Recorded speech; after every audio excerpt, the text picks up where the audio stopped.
Mastering the Rockefeller Habits is a processes and procedures book. That may sound boring, but it is not boring. This is the most practical business book I have ever read. Now, if we start with the obvious question, why in the world should anyone pay attention to John Rockefeller's habits? And there's a simple reason. He is the wealthiest human being that has ever lived. $318.3 billion if you adjust him for inflation. And that was mentioned all over the place in the web, but it's in the book Outliers. If you're curious about number 2, it's Carnegie at $298 billion. Bill Gates, Warren Buffett, they're paupers compared to this guy. So if you look at your handout, I'm going to read a few of the quotes on the first 2 pages. The first quote, "But how do I implement this stuff?" That's the key business question for everybody. How do I implement this stuff? Drop down 4. Jack Welch, the retired CEO of General Electric, had only 4 #1 priorities the entire 2 decades he was GE's leader. He was able to answer the question, what is your #1 priority? And it only changed 3 times. That's pretty significant.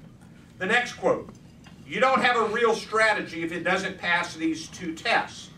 That what you're planning to do really matters to your existing and potential customers. And second, it differentiates you from your competition." And so you get both of those. Next to the bottom quote. Okay, here we go. This is the magic of this book. This is the process and procedure. Daily and weekly meetings are demonstrably superior to one-on-one sessions.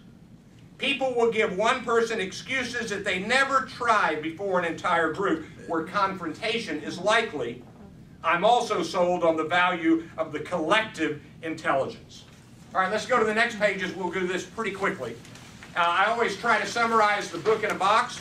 John Rockefeller was arguably the most successful business leader in history. What were his secrets?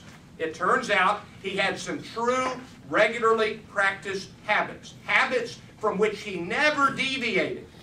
This book captures these habits and demonstrates how to put them into practice. These habits provide a workable path to genuine success. What are the top 3? Priorities, data, rhythm, and lunch with his key people daily. Rockefeller's key strategy, control your bottleneck. This one says, hey, don't forget to run your business like a business. Decide what you're going to do, meet about what you're doing, make sure everybody's on track, and get it done. And this is a brilliantly practical book. Mastering the Rockefeller Habits. Hope you enjoyed it. Thank you very much.